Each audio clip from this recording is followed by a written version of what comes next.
Economic recession, triggered by the pandemic, has shuttered many businesses across the Indian subcontinent. Supply chains were disrupted. Financing was very difficult to get by. Cash flows stopped over, kind of very slow. Bank credit was difficult to come by. And demand collapsed for several products and services. The lowest point in terms of business activities, it's mainly to do with market accessibility and then having access to the inputs. Some businesses, however, have turned adversity into opportunity. How do they survive and thrive while others fail? We shifted the entire company operations at that time from the clinics to the mobile application. COVID is a crisis point. This COVID has opened the eyes to a paradigm mind shift.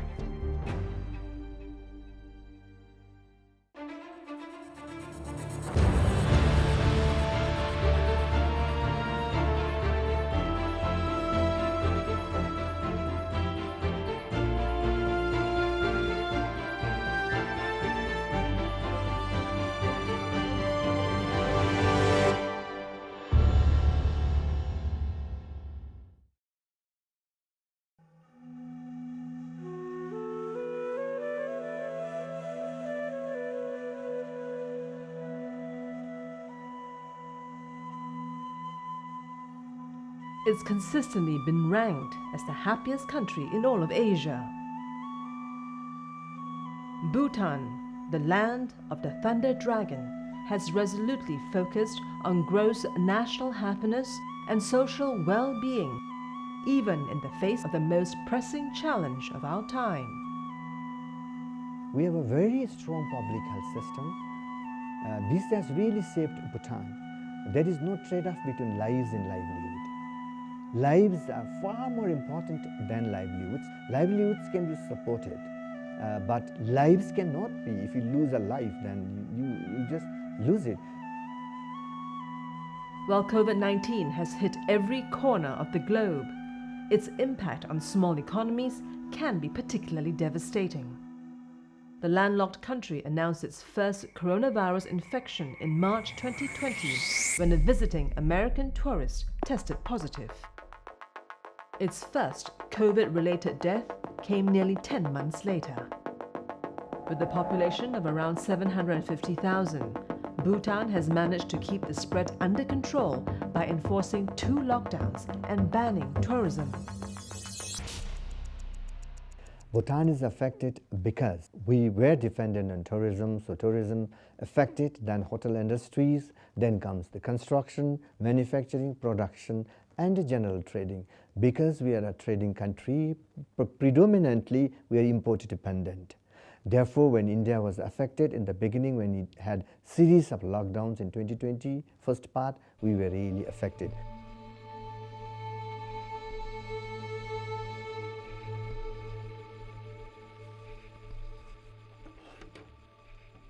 Kinley Wangchuk's travel company, Breathe Bhutan, has been hit hard with the government sealing off the nation's international borders. The family-owned company, founded in 2015, prides itself with providing out-of-the-box experiences to its guests. It's a small boutique travel agency. We've been doing pretty well in 2019, and we were expecting it to grow in 2020, but COVID-19 thing happened. And right after that, things just went downhill. Mere viewers ki cancellation di chunga tang mena na khana lutai ba, so details chimo bank details this. We lost all our business. That's it. When I say lose, it's just not losing 10 or 20%. There is no tourist anymore, and how long it's going to last? That is a big blow for us.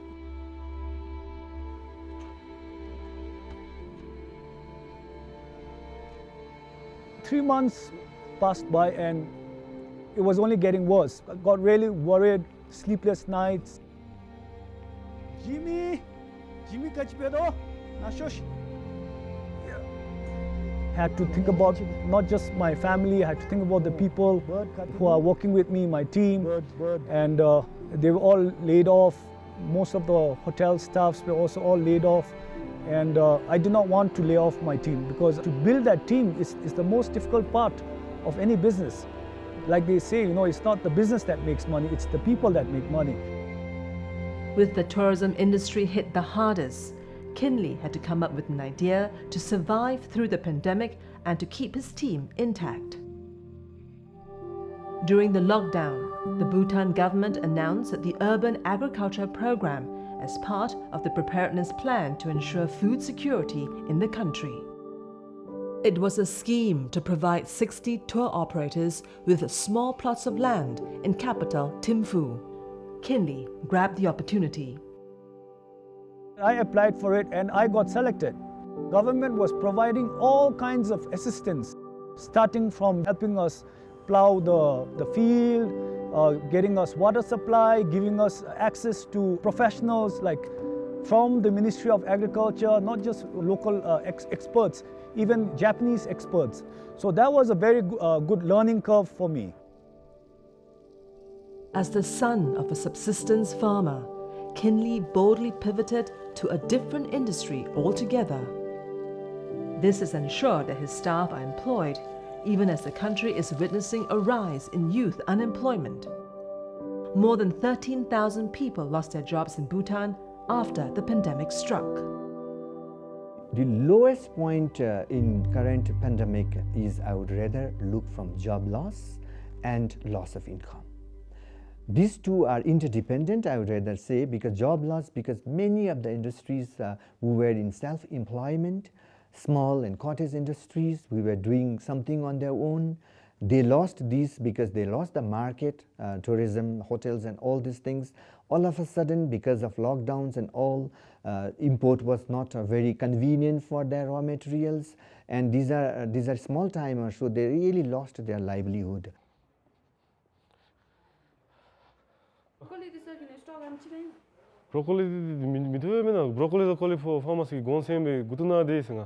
Sangay Nidap lost a big chunk of his business during COVID-19. He founded Bhutan Smart Shop in 2018 and aggregates farm produce from local growers to deliver to vendors and to consumers directly. With a nationwide lockdown, the footfall in his store was down to zero. My firm and our team were very much worried how we were going to pay their rent, salaries and all. During the first day of country lockdown, I was in my home and I was very much worried that we won't be able to get opportunity to operate and deliver to the customer.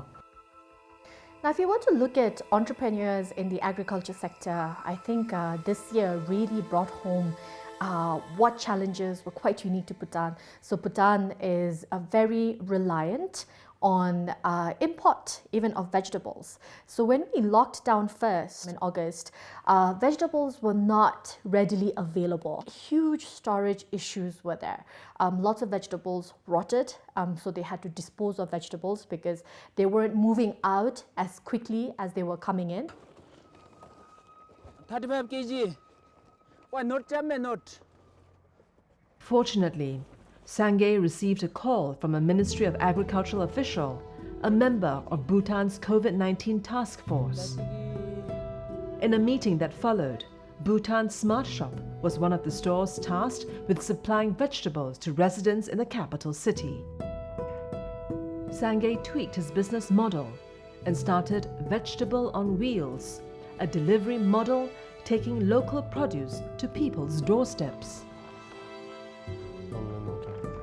During the lockdown, Vegetable on Wheels was our sole income generation since we were allowed to move all around the places where the vegetable shops were not available to operate. Through Vegetable on Wheels, we have catered our service around 1,000 customers in a day. With the change in business model where Bhutan Smart Shop could survive and expand, further during the COVID-19 situation in the country. While the pandemic has caused a huge strain in terms of job losses and income, the government's measures such as cash transfers and loan deferrals have allowed Kinley and Sangay to look beyond COVID-19 and into the future. Through deep pivots, these entrepreneurs have reimagined their business models to bring in not just more profit, but also more value to their customers. Now, Breathe Bhutan, I assume that it's going to take another few months, but I'm pretty positive that travel will begin again. My travel business and the farming, I want to take it parallelly. Like for instance, I already have the unique selling point. When a guest comes to Bhutan, the experience that they get through me is they go to my village, they experience farming, go to the farm, pick whatever you want, and we make a food or a meal out of it. And I want to make this a part of the experience when they're visiting Bhutan. His Majesty is quoted in the media as having said that we can repair the economy, but we can't repair or replace lives. That has been a driving factor for how Bhutan has dealt with the pandemic and how the people feel valued. So I think when we weigh the pros and cons, a lot of people feel that we are in a better place than most people in the world, and I think this is why the sharp edge of the pandemic hasn't cut us so much.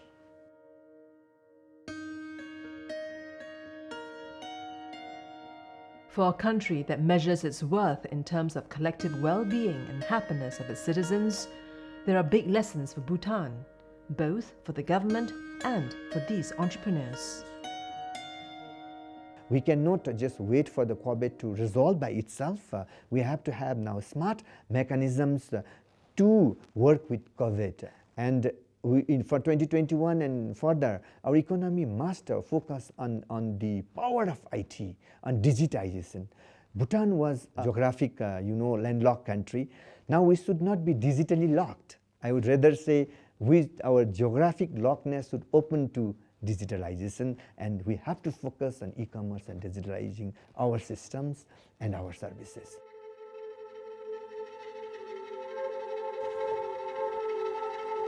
$75 bundle. Yeah, cabbage. Don't keep all your eggs in the same basket, first of all. Secondly, sustainability, especially for our country, is something that we really need to consider. Self-sufficiency, be it vegetables or be it food or even manpower or human resource. Thirdly, technology is the way forward. Pivoting to survive is, however, not unique to businesses in Bhutan.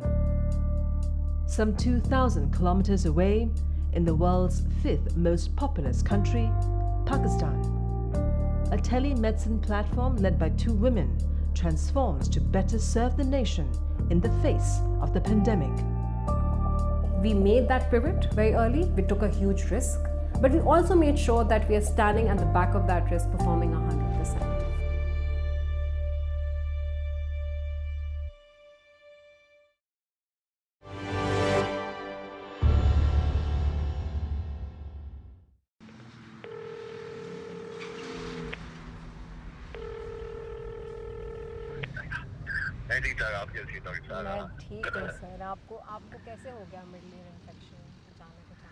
Females in this country, most of them become medical graduates so that they can become doctor brides, which means a woman who has a medical degree, has a very high social and noble standard in society, gets married off in the biggest families, but does not work as a doctor. कित्थों चली ते कित्थे आ गई नी मैनू बात समझना आई. Every year, thousands of women in Pakistan qualify as doctors. But a majority of them stop practicing medicine after getting married or having children. Dr. Sara Khurram was one of them. 7 years ago, Sara quit when her first daughter was born and soon moved with her husband to a new city. Only one of us, me or my husband, could work at that time, and he obviously had to work being the man. Within that time, as I was home, I was hit by postpartum depression because all my life I had worked for the medical degree. I had no other ambition, no other dream but to become a doctor. It was then that Sara envisioned an idea to help herself and other non-practicing female doctors like her. She teamed up with a friend, Dr. Iffat Zafar to launch Sehat Kahani, a tele-medicine startup to empower female doctors. Sehat Kahani is a network of female doctors that connects patients to online, home-based female doctors to provide quality and affordable healthcare. 50% of our population of 200 million people never get to see a doctor in our lifetime. So we started making clinics in low-income communities where we upgraded existing traditional clinics into telemedicine clinics. We trained the nurses, we provided them with the software so that when a patient comes to a clinic, the nurse's clinic, they can be connected to an online doctor from anywhere in the world. Initially, there were a lot of challenges. Communities obviously were apprehensive. Women had this concern that, oh my God, are they taking my pictures? Will they make a video of mine or what? We would go out, create a gathering of women, sit with them on the floor, kind of do a demonstration with them. So it was all about building that trust from that very base level.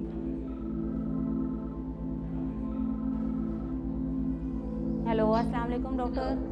वालेकुम सलाम, कैसे हैं आप? ये कान में दर्द है, ये गले में दर्द और ये आधे सर में हो रहा है। आपको कमजोरी के लिए भी दवा दी है, उससे भी नसें जो है वो खिंचती हैं, ठीक है? उसकी दवा भी दी है और सर दर्द की भी दी है। आप खा के फिर 3 दिन बाद आप आके मुझे दिखाएंगे दोबारा, ठीक है? 1 year after making clinics, we realized that healthcare is not just a problem for the low income, it's also a problem for the masses. So we also launched a mobile version of our platform that allows people to access doctors independently through a smartphone app. That's when COVID-19 struck. The app was launched in late 2019, but before it could take root, the government announced a nationwide lockdown from April to May 2020. And the telemedicine clinics across the country had to remain closed. The newly launched app managed only a few downloads. So we were standing at around 28 clinics at that time, and all of those clinics had to be shut down. We didn't know when would these clinics reopen, for how long can we actually sustain these people. We were in the middle of raising our pre-Series A investment round. Even that wasn't complete yet. It was a brutal blow that hurt the company's only source of revenue. COVID-19 has severely hampered the operations of many businesses, pushing the nation's economy into a tailspin. In early 2019, in the face of a monetary crisis, Pakistan was granted a $6 billion bailout by the IMF. The pandemic has only deepened the nation's economic crisis and has exposed huge gaps in the already overstretched public health system. The nation has so far reported nearly 565,000 cases and claimed over 12,000 lives. Pakistan has 200,000 doctors in totality.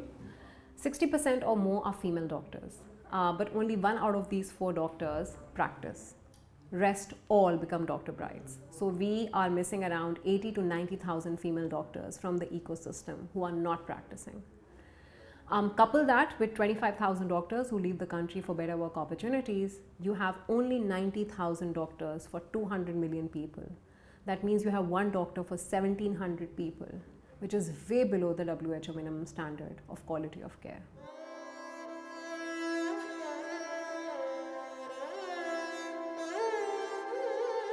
With unflinching resolve to assist the nation in battling COVID-19, Sara and Iffat found a way to pivot Sehat Kahani. They shifted the company's entire operations from the clinics to the mobile application and offered COVID-19 telemedicine services free of charge. They have since conducted nearly 200,000 online consultations, impacting over 1 million people. The app's tele-ICU system, rolled out in over 60 intensive care units in partnership with the government, connects ICU doctors with critical care specialists anywhere in the world. What we have to do right now is कि wait for the chest X-ray. आपने treatment बहुत अच्छा initiate कर दिया है. Azomax आप दे चुके हैं, but do you think कि we need to escalate the antibiotic? Diabetes और blood pressure उनका वो controlled है. I feel like a superhero. It's a great feeling. Like, I did not know when I started doing ICU that I could reach out to so many people in need. Dose में ना क्योंकि इससे आपका BP cover नहीं हो रहा तो अब आपने 2 टाइम लेनी है, ठीक है? 31-year-old young mother, Dr. Mavesh Khalid, who got married 8 years ago, had to give up being a doctor to take care of her family.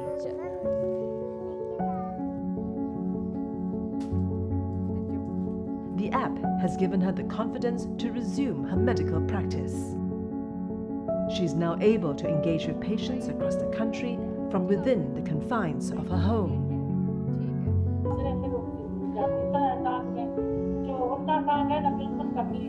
ठीक है, आपको एक ताकत की गोली भी लिख के देते हैं, आपने वो भी रोजाना लेनी है पानी के साथ, ठीक है? फिर एक हफ्ते बाद Dr. Sara and her initiative, I say these are the queens who empower women. So in a city like Karachi, I mean, जहाँ पे इतनी सारी female doctors हैं, sometimes we cannot continue practice. उनके लिए this is a great platform, perfect actually, fit for them. उनको तकरीबन 1 हफ्ते से है. एक तरफ का ये दोनों साइड पे होता है. ये एक बहुत बड़ा एक इनिशिएटिव है कि ज़्यादा से ज़्यादा लोग ज्वाइन करें, more female doctors being part of it, so that we expand the whole circle and इसको हम globally लेके जाएं.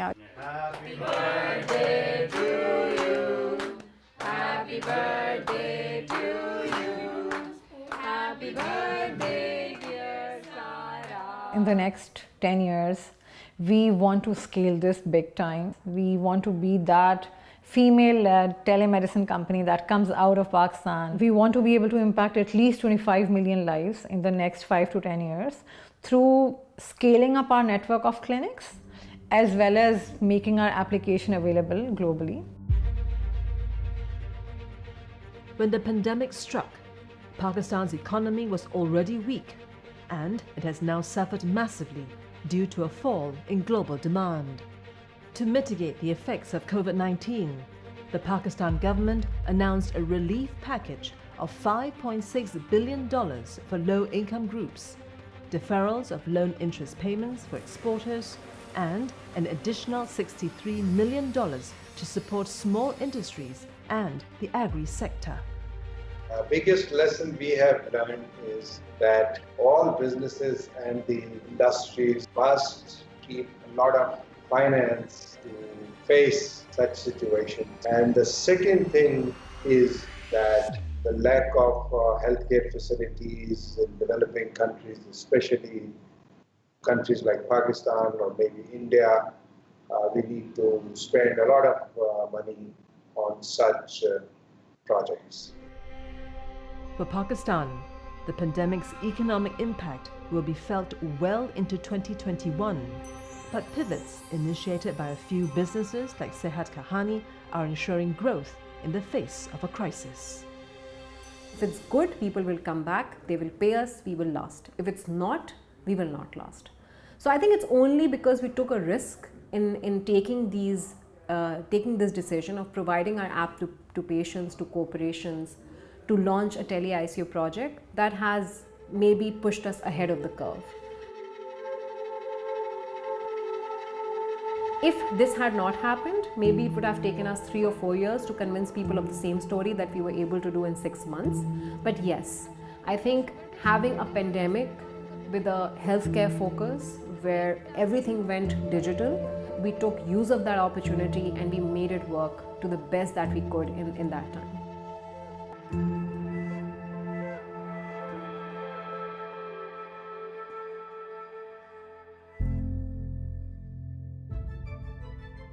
It's been a tough 2020 for everyone. Tougher for one island nation in the subcontinent. Though Sri Lanka won high praise for its swift action and strict protocols to contain the virus and has reported a little over 82,000 cases, the pandemic has put additional strain on the nation's economy. The lowest point in terms of business activity is market accessibility. Big issue countries faced with is issues in relation to supply chain. Every product and service we produce in Sri Lanka depends on foreign inputs. So in terms of sourcing foreign inputs, we've had humongous issues.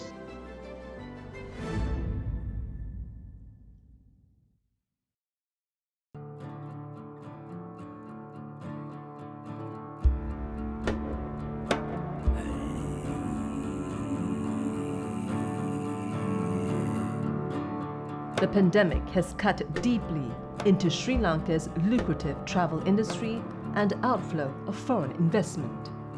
The economy has been gravely hit owing to the decline in demand and disruption in supply chain in export-oriented industries. The government swiftly initiated a social protection response to reach a majority of the population with cash transfers and with concessions to industries. Not everyone got the concessions, and they had to find other forms of revenue in order to stay afloat. Every single sector crashed, went down. It's all about survival, and some people have done it better than the others. Fine Finish Engineering, headed by Chicago-based Gamini Hewawasam, is one of Sri Lanka's leading provider of manufacturing and industrial solutions. In January 2020, Gamini invested in brand new machinery with big plans to expand the business. But COVID put a damper on this. Following the nation's lockdown and ban on public transport, many of his workers were stuck inside the factory. It was, I think, 38 people were inside the fine finish facility. So then, I don't know how the guys did, but they survived almost like 20 days. So that was a very tough time. We never knew what's going to happen tomorrow. I don't think that I can even list it down. It was the amount of challenges were unbelievable. But only thing what we knew is we needed to work together to survive together. Gamini was faced with the daunting challenge of retaining over 100 employees and paying their salaries. But he did not want to let them go. Instead of surrendering to uncertainty, he decided to create an opportunity for survival. When we do a business, yes, we have a main goal of making profit. But with this COVID situation, making profit was not the priority. The priority was how I am going to survive, how I'm going to let other people to survive. Innovation became part of Gamini's survival strategy. He pivoted to an entirely new industry and founded Goviyu, Sinhalese for farmer, to promote vertical farming and to keep his team members who would have otherwise lost their jobs. Gamini encouraged his team to grow food and utilize the fine finish factory to produce greenhouses, thus transforming engineers into farmers. COVID, it gives an opportunity for us to go back for the basic. And there is no way for us to go and get the food, even though we have money. Can we go back to the backyard? Can we go back to our rice field? We have done more than 100 Zoom meetings and educating each member, and then say, well, let's find a way to survive.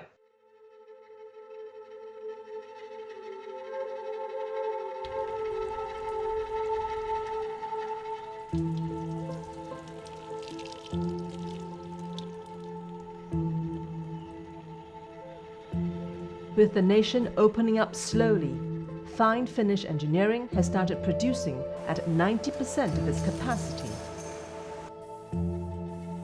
And with Goviyu clinching some 13 orders for greenhouses, Gamini is now hiring a team to take the new business to greater heights.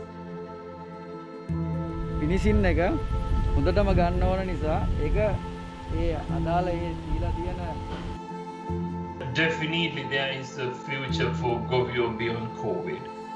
The future for Govio, actually, we are not focusing only on the local market, and we are focusing the international market. The future of Govio is limitless.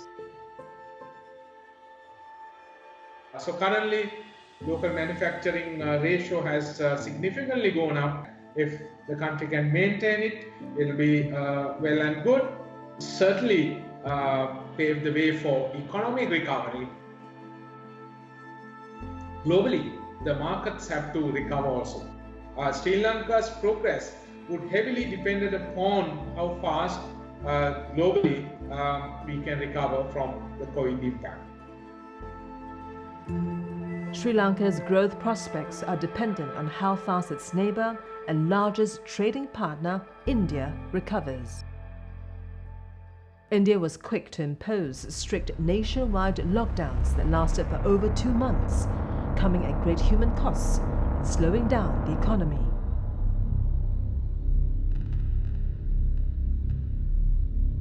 It was, to be fair, already slowing down quite dramatically. In 2019-20, we saw a GDP growth rate decelerating down to about 4.3%. And then the pandemic hit, and consequently we're going to be exiting this year at about -7.5, -8.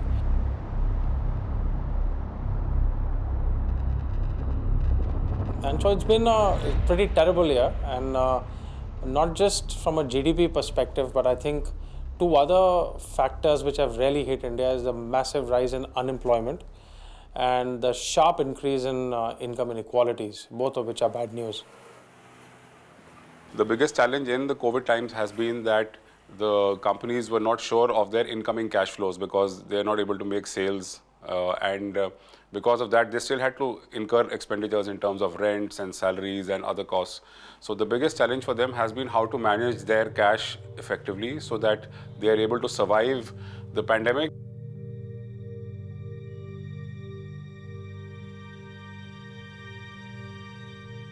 India's lockdowns in March 2020 delivered a gut punch to New Delhi-based chefs Radhika and Ravish.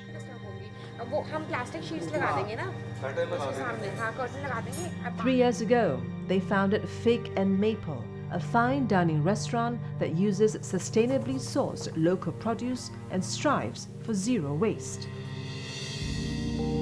The pandemic derailed their plans to expand the business and open another restaurant. Initially, the first 2 weeks is the only time the restaurant was actually closed. After 2 weeks, Ravish and I managed to sneak our way into the restaurant because we happened to live just 2 lanes away. It was just surreal. We came back to a space which was like covered in dust. The food was rotting. It was a mess. The lowest point has to have been like coming and opening up an empty restaurant and just sitting around and waiting for orders to come in. Sometimes you'd be at the restaurant for about like 16 hours and you'll have like 1 order in a day. It was just something which I was absolutely not used to because I'm used to a really popular, busy restaurant, and it was just a really, really despairing situation. We have staff that we need to pay, like we were not going to let go of anybody. For the first 2-3 months we paid them their entire salary. Then we brought it down to like a 30% cut and then a 50% cut so that even they're able to support their families because they've been with us in the good times. So it wasn't fair that we let go of them during the bad.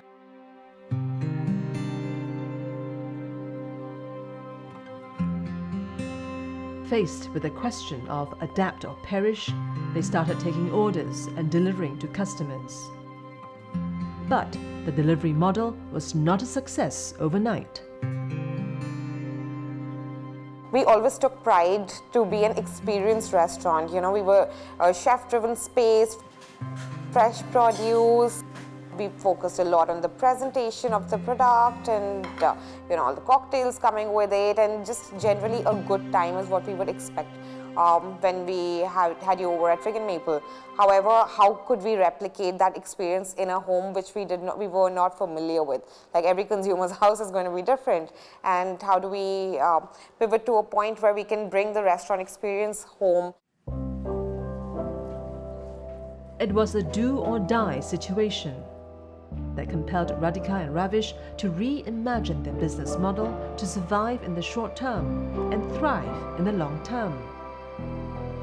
They pivoted a few times, from a delivery model to DIY cocktails to signature sauces.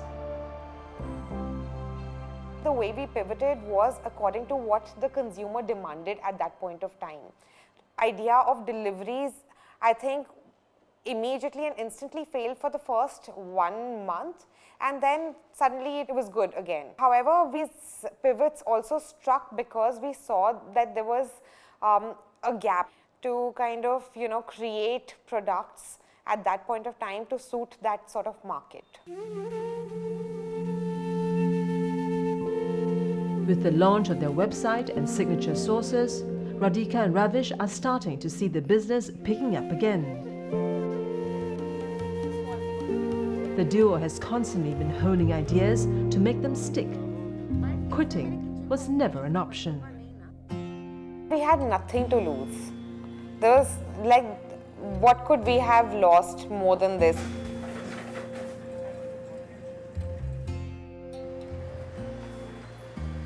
Spatula.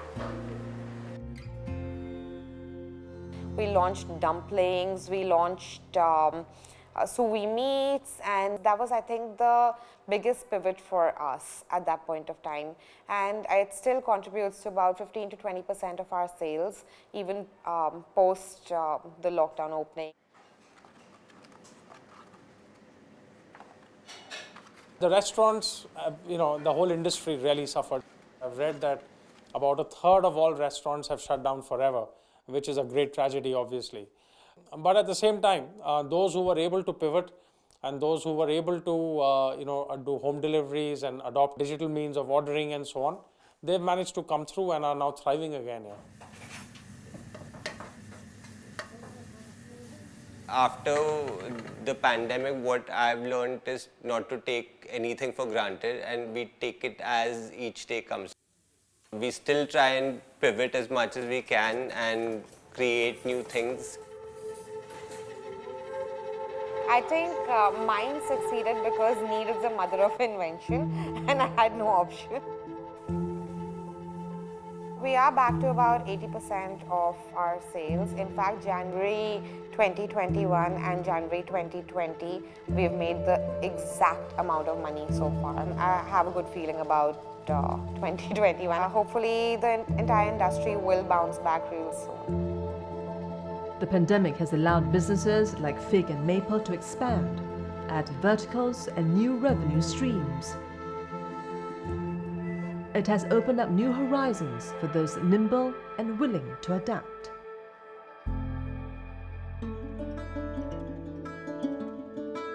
COVID is a crisis point. So I think what we are on is setting a pattern for futuristic rural living lifestyles that will make India the organic food bowl of the world.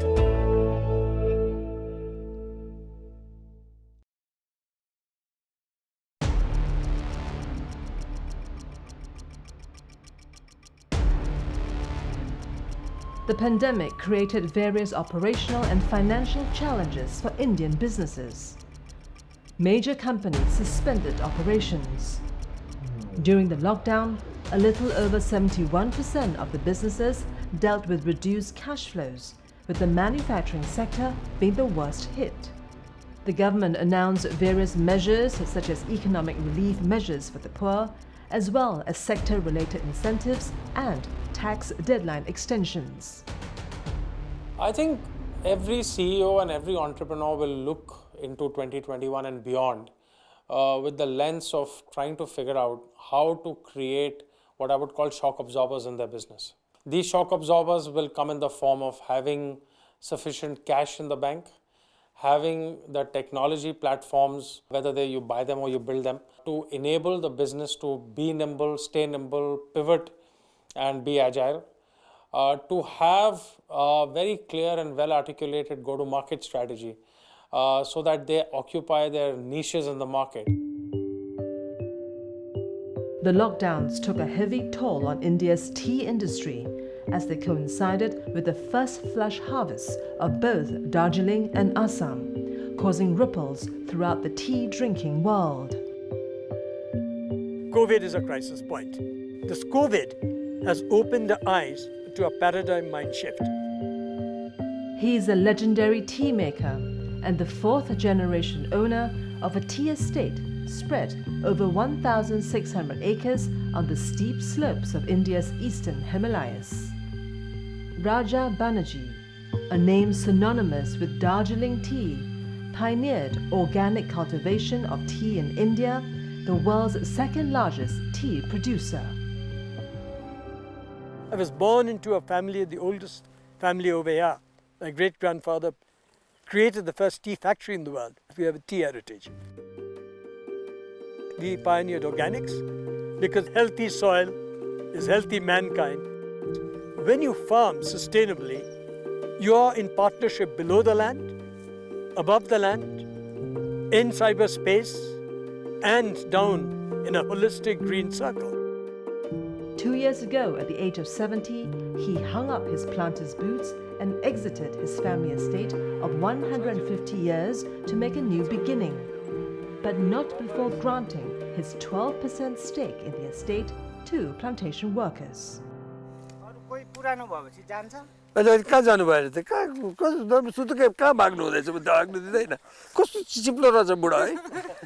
Post exiting my ancestral gardens, I took a year's sabbatical. After a year of this sabbatical, in middle of July 2018, I had a dream. And the dream was, it kept on repeating Rinpoche, Rinpoche. What appeared in a dream crystallized into a new business, Rinpoche, meaning reincarnated avatar. As a fair trade practitioner, Raja Banerjee sought to develop a holistically sustainable agricultural economy for the marginalized small growers in the northeastern states of India. And this was right around the time the pandemic struck. This 1.5 toughest period of existence, because COVID traumatized everybody. All the tea estates were shut, people were terrified. The hit that Darjeeling tea industry has taken this year. A, losing the first flush. That is the most profitable, lucrative crop. It's gone, complete loss. That's about 15% of your net revenue. Then you lost the second flush. You've lost 60%, another 35%. That's you're looking 45% of revenue gone. And in terms of numbers, crop loss, you've lost another 15% because it's overgrown. They'd have to be completely thrown away. So you've lost 60% of revenue. And you have lost, the crop has come down from 9 million kilos to 4.5 million kilos, only harvest last year. Okay? And people were confused. And when you're confused, you lose track of what you're doing. That's when the legendary tea maker changed tack.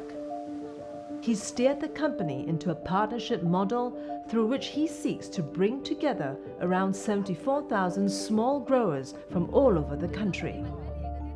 Between May and September 2020, he aggregated teas from 4 villages in Darjeeling, marketed them under the brand name of Rinpoche, and launched an online tea store.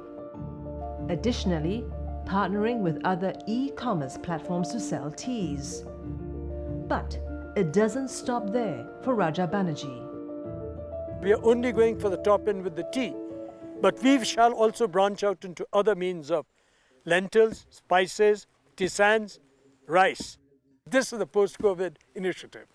We are taking a lot of communities in a dynamic sense. And we are not rushing it. We are taking it very slow and easy because we want to lay a foundational stone post-COVID of sustainable reality.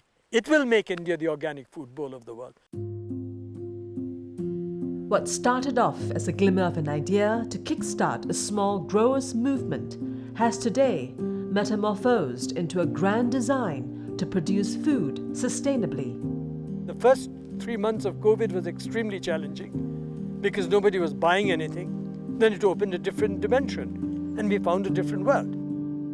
The nation's lockdowns may have hit many businesses in India hard, but with the economy picking up, the recovery could gather pace too. From what we see and what one reads, renowned economists, the IMF and so on, are all now pretty clear that it's a V-shaped recovery for India, and the economy is bouncing back with an 11% plus growth rate in the next fiscal. That is fantastic news. I do hope that it comes back with a reduction in unemployment rates. While everyone is hypnotized by the GDP growth rates and the forecast of 11.5%, I think we'll do ourselves a lot of good if we have an equal amount of passion and an equal lens on employment rates.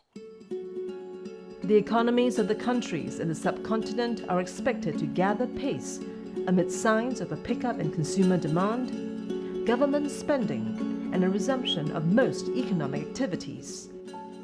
But much depends on how successful is the vaccination drive in these countries. India's economy, or indeed those of any of the South Asian countries, are going to take a very, very different sort of route depending on how well the vaccination process works. So one scenario could be vaccination is largely successful and things go back to being what they were before in a sense. Another one could be a partial success rate for the vaccinations, which will see a greater degree of volatility, greater degree of risk for all businesses. And then there's the doomsday scenario where the vaccinations actually don't work and the virus makes a big comeback. Now, if the virus makes a strong comeback, then that's going to demand a very different response from CEOs and entrepreneurs relative to if the vaccinations actually work.